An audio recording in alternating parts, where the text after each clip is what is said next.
It's me, Mario. Hello. That right there is one of the most iconic voices in all of video games, which is in a way a little ironic because it comes from a series that has very little actual dialogue. But Charles Martinet, the man behind the voice of Mario, has been filling our ears with yippies, ha-has, woohoos, and let's-a-goes for a long time. He allegedly first voiced Mario in 1992 in like a pinball machine or something, but it was uncredited. His first official role as Mario would be in the smash hit Mario Teaches Typing in 1994, and it would just snowball from there. Of course, most of us uncultured folks who have never played that game would know him from Mario 64. This was my first exposure to Charles's voice as Mario, and the first time that I actually heard Mario say anything, in a video game at least.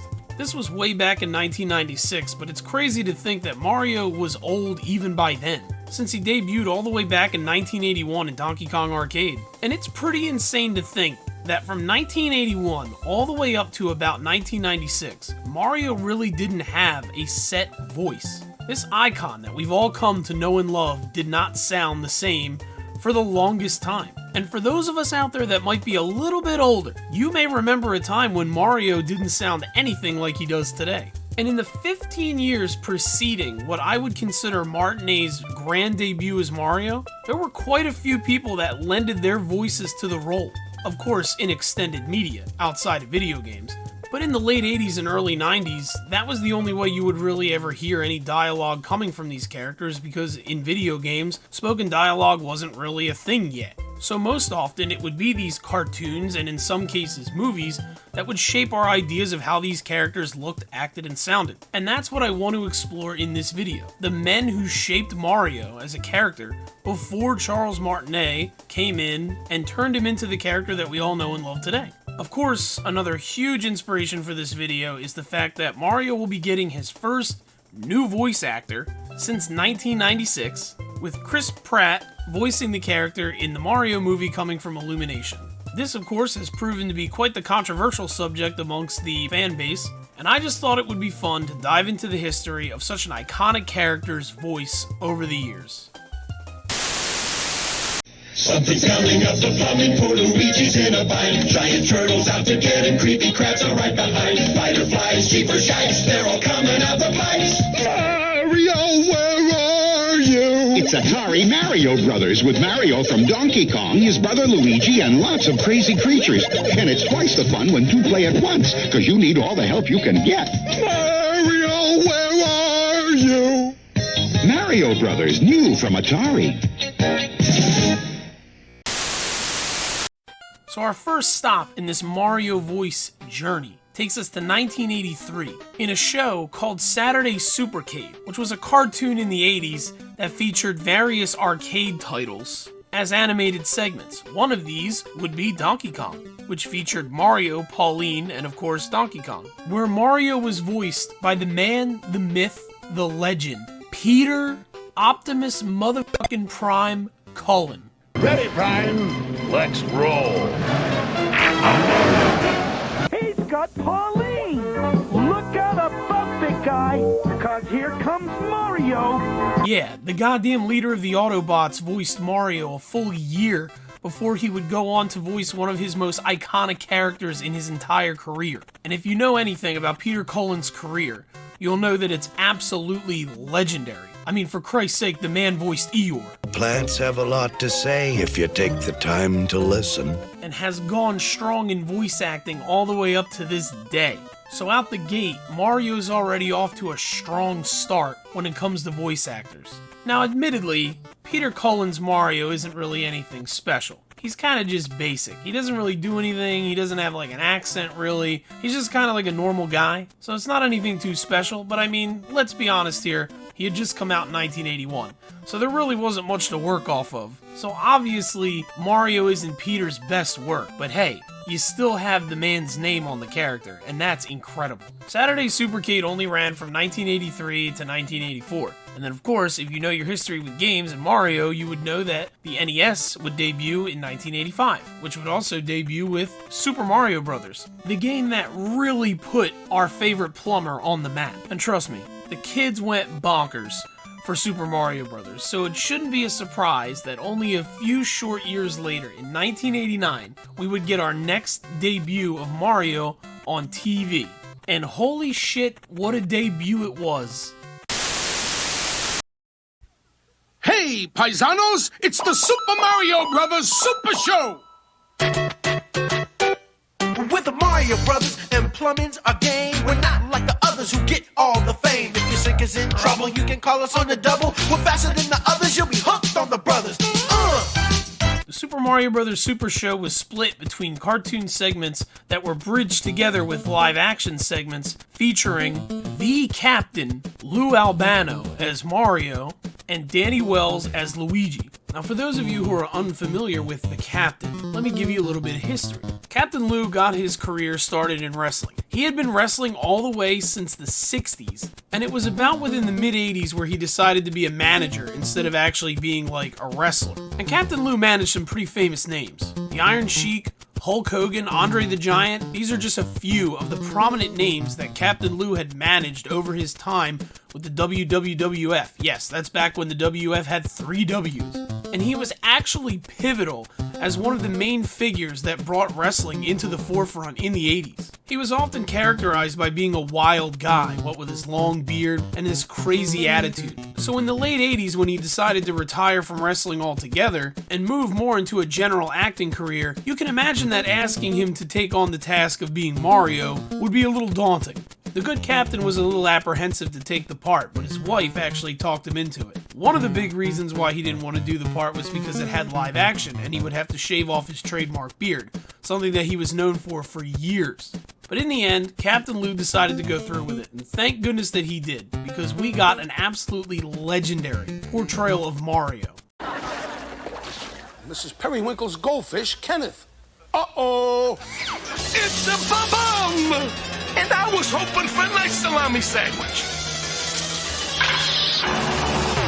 Now, on the other side of things, his partner, Danny Wells, was actually a pretty well-known actor through television and film. One of his most well-known roles was Charlie the bartender on The Jefferson, who he portrayed for the entire 11 seasons of the show, all the way up until the show's ending. And that's just one note in his very prolific career, so let's just say Danny had some acting chops. And these two guys brought something to the Mario Brothers that had never been done before. They actually made these guys feel like average Joes that were heroes. For one, I mean, they couldn't have picked a better guy than Captain Lou to be Mario. He's a native New Yorker. And, of course, he's Italian-American, so he was really able to bring out that Italian plumber from the Bronx attitude that Mario had in the show. And up to this point in Mario's history, this is something that had never been done before. So really, Captain Lou was the first guy to really actually bring that kind of characterization, and it would be something that would stick with Mario in a lot of media moving forward after this point.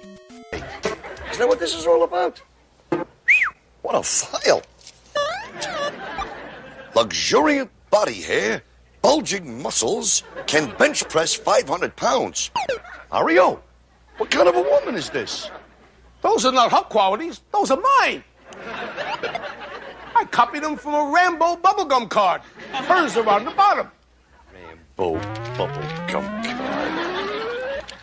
He also had the honor of being the first person to portray Mario in live action. And by all accounts, he had a hell of a lot of fun doing it. And that's really the main thing with the Mario Bros. Super Show. You could tell that Danny Wells and Captain Lou are just having a great time playing these characters. And it's a real shame because the Super Show is kind of forgotten. It's not really a show that's very fondly remembered nowadays, outside of the kids who actually grew up with it. I mean, a lot of younger people nowadays know it from YouTube poops and memes. But really, I mean, it was a lot more than that, especially for kids of the late 80s and early 90s. This was our only window into the Mushroom Kingdom, our only opportunity to see these characters interact, and it was actually a lot of fun. The show was actually quite successful and pretty popular, and I honestly really do think that it helped contribute to the popularity of Mario in the United States overall, with kids at the time. Out of all the people that we're going to talk about in this video, Captain Lou is the next most prolific, next to Charles Martinet himself, and it's a real shame that I feel that he's largely forgotten by a vast majority of Mario fans out there. This is hard for a plumber to watch, Luigi. I know. Plugging up pipes goes against everything we stand for. We had no choice. It was the only way we could stop Koopa and save the island. The good captain was very fond of his time on the show, and all the way up until the day he passed away in 2009, he was very well remembered by fans as Mario, and he was always so open to them and very friendly. He loved what he did, and he liked being Mario. And to a lot of us kids in the early 90s, he was. Now, the Super Show technically only lasted for 1 year in 1989. However, I say technically because the show did continue, but it was completely different in terms of its name and format, as it became The Adventures of Super Mario Bros. 3 and eventually Super Mario World, and both of these shows were connected to a show called Captain N the Game Master. And these shows were very much a continuation of the Super Show. However, like I said, they were different, and one of the biggest differences was that they replaced the good captain and Danny Wells. Now, I honestly can't find any good answers as to why they replaced Lou Albano and Danny Wells. The only things I could find online were speculation, and a lot of the speculation has to do with money, like they cheaped out and they didn't want to have to pay them more money to voice the characters, so they decided not to bring them back. So Mario would get a new voice actor in The Adventures of Super Mario 3 and Super Mario World. However, despite getting a new voice actor in these shows, and of course these shows airing on television, the original Super Mario Bros. Super Show was actually aired constantly with reruns for years. All the way up until like the late 90s, it would show up on TV. So Lou Albano was always on television as Mario for a long time, even airing right along the new show with the new voice actor. The new voice actor being a guy named Walker Boone. If I'm being honest, there really isn't a lot of information out there about Walker Boone. He was apparently on Star Trek at one point. He really didn't seem to have a humongous acting career, but he was our next Mario. And while his partner, the new Luigi, did a pretty good job of trying to sound like Danny Wells, this new guy being Tony Rosato, Walker Boone didn't sound anything like Captain Lou. What you don't know, Bird, is that our shrimpy guys can get supercharged. Come on, Luigi. We'll show this parrot. Let's find us a couple of super leaves. But we gotta find them fast. Those giant ninja Koopas will be here any minute. And honestly, it's pretty jarring when you would go from the Super Mario Bros. Super Show to The Adventures of Super Mario 3. It's just completely different. The one thing he did attempt to try to keep, though, however, is that Bronx, New York style way of talking. Which obviously makes sense, as this is supposed to be the same Mario from the Super Show. But again, we have a continuation of what Captain Lou originated. Another thing to keep in mind is that the live action segments were completely cut from these shows. So we weren't going to get any more live action Mario and Luigi, which was obviously disappointing because the show lost a lot of its charm in that way. But I'm actually pretty grateful in hindsight that they didn't do that, because I don't think Walker and Tony were going to be pulling off a convincing Mario and Luigi. Let me just say that. Now, whether you prefer Walker or Lou is really down to personal preference, and I suppose the nostalgia for whichever show you prefer. As I mentioned earlier, the Super Show was reran on TV for like years, but so was Super Mario World and The Adventures of Super Mario 3. So really, you were getting both Walker and Lou Albano interchangeably all the time. So really, it would just come down to whichever show you preferred. I remember watching both versions of the show growing up, but I definitely had VHS tapes of the original Super Show. So I remember Captain Lou a little bit more, and definitely have more of a nostalgia for him. Plus, as I said earlier, I think Lou had more of an impact on the character, making him sound and feel like that blue-collar New York kind of guy. But if there's one advantage that Walker definitely had over Lou, it was the fact that he had actually voiced Mario a little bit longer, considering the fact that he voiced Mario throughout 1990 and 91 in both Adventures and Super Mario World. Though, funnily enough, despite this, Lou actually voiced Mario in more episodes, because the original Super Show ran for 52 episodes, whilst Adventures and Super Mario World ran for a combined 39 episodes. So while Mr. Boone may have voiced Mario for over 2 years, technically, the good captain edges him out by sheer amount of episodes. Regardless though, after 91, the role of Mario would then once again pass on. However, no longer in the world of animation. as no Mario-themed cartoons would be produced pretty much ever since the ending of Super Mario World. No, our next incarnation of Mario would return to the world of live action, this time in a movie. That's right, kids. The movie that's coming out now is not the first Mario movie. No. There was another one before this, in 1993. It was live action, it was dark, it was gritty, and it was very, very strange. It also single-handedly made Nintendo never want to work in the movie business ever again.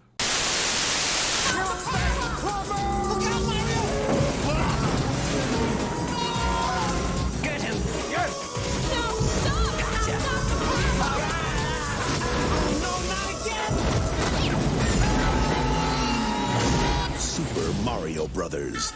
This ain't no game.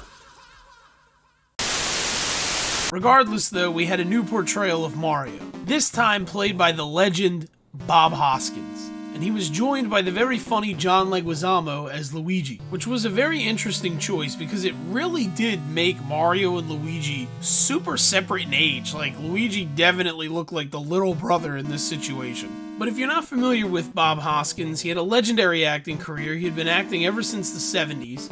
Some roles that I'm sure quite a few of you would recognize him from would be Detective Eddie Valiant from Roger Rabbit. He was Shmee in Hook. And of course, who could forget the time Ginger Spice disguised herself as the man in Spice World? Of course, this doesn't even scratch the surface of Mr. Hoskins' career. He had done a ton of movies, and now, of course, he had the honor, or dishonor, of playing Mario. I say dishonor because he absolutely hated being in the movie. He hated everything about it, not because of the character or anything like that, but mostly because the directors were terrible, the making of the movie was terrible. The funniest thing about it is that Bob Hoskins apparently didn't even know the movie was based off of a video game. He had no idea until his son told him. So that's the funniest part. He played a video game character that he had no idea was actually from a video game. But despite all this, he actually didn't do a bad Mario, I'm not gonna lie. Of course, yet again, we have the very Bronx Italian-American style Mario that he and John Leguizamo pulled off pretty damn well, if I'm being honest. And if you didn't know, Mr. Hoskins did in fact leave his own mark on the Mario character, as in the movie, Mario explains his name as Mario, his first and last name being the same name. When his brother Luigi is asked his last name, he responds with Luigi Mario, thus making them the Mario Brothers. Despite how shitty this movie was, Nintendo and Miyamoto actually viewed this as canon for the longest time, and I don't know if they still do or not, but they definitely did at one point. So there was at least something that came out of what Nintendo would consider a garbage heap of a film that they thought was good enough to keep, at least for a little while. Name? Mario. Last name? Mario. Okay, what's your name? Luigi. Luigi? No, Luigi Mario. Okay, look, how many Marios are there between the two of you? There's three. There's Mario, and Luigi Mario. And as much as I would love to explain this movie and really dig into it and dig into the details, I'm not going to do that in this video because it would take way too long. But if you guys are actually interested in hearing me talk about the Super Mario Bros. Movie from '93, let me know down in the comments, because if there's enough requests for it, I'll actually do it. I'll make a whole goddamn analysis video about it, because it's wild. But either way, things weren't looking too good for Mario portrayals by this point. And guess what? It wasn't going to get any better, because Mario had one more big low right before the magic of Mr. Martinet would come and pull us out of the darkness. And that would happen in a little game called Hotel Mario on the CDI in 1994. Nice of the princess to invite us over for a picnic, eh, Luigi? I hope she made lots of spaghetti. Luigi, look! It's from Bowser. Dear pesky plumbers, the Koopalings and I have taken over the Mushroom Kingdom. The princess is now a permanent guest at one of my 7 Koopa hotels. Nintendo, in a really weird move that you would never see today, actually licensed out some of their franchises to Philips to make games for the CDI. Those franchises being Mario and Zelda. This is where we got Hotel Mario and 3 Legend of Zelda games, The Wand of Gamelon, The Faces of Evil, and Zelda's Adventure. None of these games were developed by Nintendo, and all of them were horrible. They all featured the same really terrible animated cutscenes that were fully voiced, and I'm sure that most of you are familiar with these because you have seen them in memes and probably like a billion YouTube videos. They're definitely not hard to come by. And yeah, the Philips CDI graced us with one of probably the worst Mario voices we've ever had. Definitely the low point in this walk down memory lane, that's for sure. Mario just sounds like a 40-year-old chain smoker in this, but he does still keep that Bronx, New York accent. Again, very much a staple ever since Lou. Just an aside, I don't know why this scene is so funny to me of Mario getting sucked into this pipe. Just everything about it is fucking hilarious. The sound effects, like everything is just hysterical.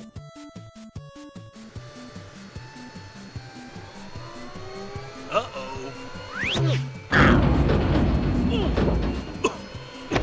Where am I? Now, this performance of Mario was given to us by a man by the name of Marc Grau, who actually has quite the list of accolades to his name in terms of voice acting. He's actually done quite a bit. Mostly in video games. Probably one of his most famous characters would probably be Mr. Zircon from the Ratchet & Clank series. But he's actually done a number of voices for games like World of Warcraft, StarCraft, Fallout, Smite. The thing is, Hotel Mario was pretty early in his career, and even he's admitted to the fact that it was not his best, and he thinks it's pretty funny, actually, that it's memed as much as it is, so he's got a really good humor about it. But yeah, it's safe to say that it's not the best Mario voice out there. Fortunately, though, it would only be a few years later where we would get Mr. Martinet, who would come and lift us out of the darkness and bring us to the promised land of the most recognizable Mario voice pretty much ever. One that would stick with the character for literally 2 decades now and be one of the most recognizable voices in video games. Most notably about Charles is that he was the first voice actor in a long time by that point who actually broke the whole entire habit of doing the Bronx, New York style accent, choosing instead to do more of an over-the-top kind of Italian accent. But of course that stuck, and that's just Mario. But now that brings us to the current day, where we have a new voice actor that will be taking on the challenge of being Mario yet again, with Chris Pratt. And honestly, I still don't know how to feel about it. I understand a lot of fans are frustrated at the fact that Martinet isn't voicing Mario in the Mario movie, but as someone who actually lived through Mario's different incarnations throughout the years, I'm actually not that bothered by it. And truthfully, I don't think we've heard enough of Chris Pratt yet to really judge it. I need to hear more of him talking in a trailer before I decide if I'm gonna like it or if I'm gonna hate it. From the small snippet of what we have gotten in the Mario trailer, it seems like Chris might be going for more of the, again, Bronx-style Mario from New York City, which will certainly be interesting because it's the type of Mario that we haven't heard now for quite a few years. I honestly wouldn't be surprised if there was some inspiration taken from the Super Mario Bros. Super Show in terms of this movie. I mean, hell, they even have Mario and Luigi looking like they just dropped into the Mushroom Kingdom in a very similar way that they did in that original cartoon. So approaching Mario from the way he was approached in that cartoon would actually make sense. It just remains to be seen if it's going to work or not. Nothing will ever take Mario away from Charles Martinet. Whether Chris Pratt is good or not, it doesn't change the fact that he is Mario. That's it. So even if you dislike his voice in the movies, at least you can turn to the games and you know Mario's gonna sound the same for a long time. But if nothing else, I hope this video at least exposes people to the guys who came before Martinet. Some of the folks who brought Mario to life way before the Mario that we know now. And I implore you, please, search out the Super Show. Give it a watch. Search out the old cartoons. I mean, sure, they're dated, the characters are off model, and their personalities aren't anything like what the characters are like today, but honestly, they're still pretty fun watches, and it's almost like looking into a time capsule of what Nintendo and what Mario looked like back in the early 90s. But anyway, I hope you enjoyed this video. I know it's been a little while since I posted my last one, but all my normal subscribers, you know the deal by now. If you're new here and you're not subscribed, welcome. Thank you for watching the video up to now. I mean, that's amazing. If you wouldn't mind liking the video, I'd really appreciate it because it really helps me out. If you really enjoy what you watched today and you're not subbed, feel free to subscribe. I put out videos whenever I can put out videos. I'm a busy guy, I work full time, I have a family, so it's hard for me to always upload on the regular, but I upload videos whenever I can. And no matter how long a time it is that I haven't uploaded anything, just be assured that I will keep making videos because I really love doing this, I really enjoy it, and I'm always going to make videos. No matter how long the wait may be for one of them, there will be one coming at some point. And that's why I always gotta give a big thank you to my subscribers. You guys are absolutely amazing. No matter how long it takes for me to release videos, I'm so glad that you guys are sticking with me. It really does mean a lot. I mean, you guys are the best. Hands down the greatest. I have the greatest supporters on YouTube. Hands down, no contest. And I just hope that you guys will keep sticking with me while I'm on my YouTube journey. Who knows where I'm gonna go with it? I have no idea. I would love to be able to make videos more often, but we'll see what happens. Either way, if you want to talk to me between videos, feel free to join my Discord chat. I'll have a link down in the description below. There's a pretty large amount of people in it, but not a lot of people talk. We have quite a few regulars, though, who do post and do speak in there. So if you want to join, feel free. Liven up the place, you know, get some conversations going. I would certainly appreciate it. Oh, also, don't forget to hit the little bell, so that way when I do upload videos, you guys will know. You'll get an alert. Because I have been told before that YouTube does not warn people when I upload videos, so maybe it's because sometimes, you know, I don't upload for a little bit, so YouTube forgets about me. I don't know. But yeah, just ring the bell, so that way when I do upload something, you'll know. But anyway, I've gone on long enough. This is definitely the longest video I've put out in a long time, so I'm going to stop rambling. Have a good one, you guys. Be safe out there, and I'll see you in the next one.